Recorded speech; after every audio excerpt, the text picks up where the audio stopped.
نننۍ ویډیو زمونږ د باره کې دا که څوک وایي چې زمونږ په مخ باندې داغونه دي یا زمونږ په مخ باندې دانې دي یا تیر سري دي یا داسې نور ده چې په بدن کې په هر ځای باندې دانې وي یا داغونه وي یا تیر سري وي، نو د دې لپاره علاج څه دی؟ یو بهترین او اسان غونډه کې عمل دی د قرآن مجید آیت کریمه دی وړوکې غونډه کې دوه درې ټکي دي، خو انشاءالله فایدې ډېرې زیاتې دي. د ویډیو را سره پوره وګورئ. د هغې نه مخکې دا خبره کول غواړم چا چې زموږ د یوټیوب چینل نه وي سبسکرایب کړی، هغې خدمت کې دا عرض دی چې زموږ د یوټیوب چینل سبسکرایب کړي، او زموږ په دې ویډیو کې چې څومره کسان نوي دي د هغې خدمت کې دا عرض دی چې دا زموږ د یوټیوب د چینل هم سبسکرایب کړئ او د غنټې د نشان ورسره هم ووهئ چې انشاءالله نوې ویډیوګانې به تاسو ته په سکرین باندې هره ورځ راځي. نو بله خبره ده چې تاسو دا ویډیو پوره ګورئ، ځکه بیا اکثریت خلک رنګ وکړي یاره قاري صاحب مونږ دغه شان په ویډیو کې پوه نه شو، مونږ ته اوس وایس میسج کې ووایه یا مونږ ته دغه شان په کال باندې ووایه، نو دا خو به ډېره ګرانه شي ځکه در ورځې ډېر خلک بیا دې باره کې تپوسونه کوي. نو عرض مې دا کړو د دې خبرې مقصد مې هم دا دی چې ویډیو پوره ګوره انشاءالله ډېره پیدا به مو کېږي.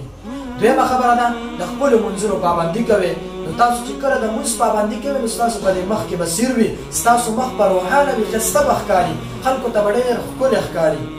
او یو دا چې په مونځ کې دا سجده اوږده کوه انشاءالله د دې په برکت سره به ستا په مخ کې نورانیت هم راځي، او دغه شان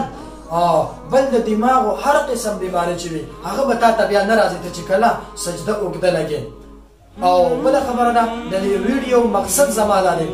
باید تاسو سره زه دا خبره هم شیر کړم ځکه ډېر خلک مونږ ته وایي یاره قاري صاحب زمونږ په مخ باندې دانې دي دا به څنګه ختم شي، زمونږ په مخ باندې داغونه دا به څنګه ختم شي، زمونږ په مخ باندې تیر سري دي دا به څنګه ختم شي. نو ډېر بهترین او اسان عمل دی انشاءالله. کله چې دا عمل وکړې ما په دې باندې خپله ټرای کړې ده الحمدلله، زما په ډېر کار شوی دی، زما به په مخ باندې هم ډېرې دانې وي، د ځوانه کې به په ما باندې راختې وي هغه به ما لرې کولې، هغه به ما ختمولې، نو هغې هغه داغونه هغه هر څه زما په مخ باندې پاتې شوي. ما چې کله دا عمل شروع کړو الله جل جلاله زما خپله ورسره مخ ټیک کړو. نو دا ډېره بهترین او مجرب عمل دی انشاءالله. دا چې څوک هم کوي الله جل جلاله به ورته شفا ورکوي. خو خبره ده یا به تاسو په دوایۍ باندې دموئ یا ټوپ وغیره یا کریم وغیره چې هر څه وي په هغې باندې به دا 41 مرتبه مسلمة لا شیة فیها دا به چې کوم دی